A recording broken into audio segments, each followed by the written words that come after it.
One half of U.S. theaters already wired for sound, Herald World poll shows. By Ernest A. Ravelsted. Exhibitors Herald World, June 22, 1929. More than one half of the theaters in the United States have sound in some form, whether synchronized or non-synchronized or both. This unusual tribute to the progress of sound in motion pictures, all made within practically the last 3 years of the rapid development of the industry, is indicated in the results of the Herald World's Survey of Sound. In the following generalizations from the averaging of the replies received, little attempt is made to distinguish as a class those theaters which have both synchronized and non-synchronized, as it is noted that in general and Western Electric installations, which reports show in the majority, both types are in use. Following are the most important facts evinced by the reports. More than one half of the theaters have sound. One half of those having sound use synchronized equipment. One half of the installations are non-synchronized only.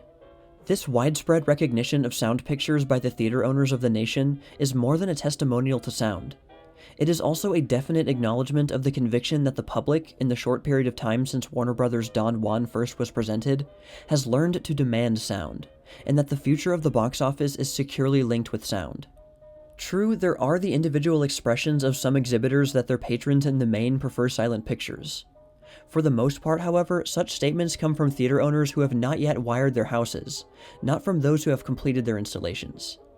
In this connection, it should be noted also that in a number of the cases which have been listed as silent houses, the exhibitors added that they had sound equipment on the way, or had found it advisable to install it soon in order to meet the new sound competition. While the recapitulation also shows that the number of disc-only installations far outnumbers the cases of sound on film only, there is no significance in this comparison, because this can be attributed to the mere fact of the disc-type equipment having made an earlier appearance. In only a comparatively few cases did exhibitors express themselves as preferring the one type over the other.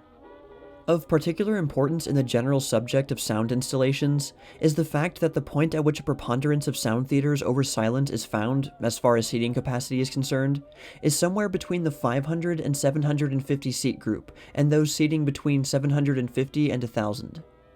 This would indicate that the prevalence of sound theaters is not limited to houses seating 1,000 or more, which might have been supposed.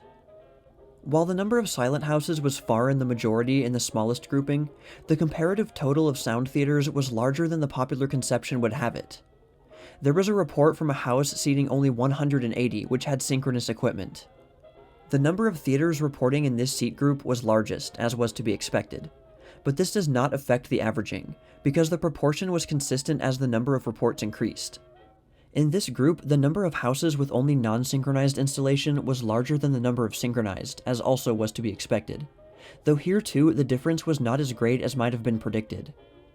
In the group with 500 to 749 seats, it was found that approximately 3/8 had synchronous equipment, and approximately only 1/9 had only non-synchronous. 2/3 of these houses reporting had sound in some form. To state it from the other angle, only 1/3 were silent. This trend was far more noticeable as the number of seats grew above the 650 mark. Coming into the next classification, 750 to 1,000, the separation of sound and silent theaters becomes all the wider. Here we find that of those who replied to the questionnaire, more than 3/4 of the theaters had found that they needed sound pictures to satisfy the wishes of their patrons. There was also evidence that non-synchronized equipment was not enough for the patrons of this sized theater. Approximately 3/4 of the houses were wired to show talking pictures, while the comparative number of only non-synchronous installations could almost be termed negligible. It is also interesting to note that in the classes from 1,500 to 1,999 and 2,000 and above, there was not one report from a silent house, that is, having neither synchronous nor non-synchronous. While of course it is not believed that this figure is absolute, nevertheless it does indicate that theaters of this class practically represent a 100% coverage with sound, as far as original installation is concerned.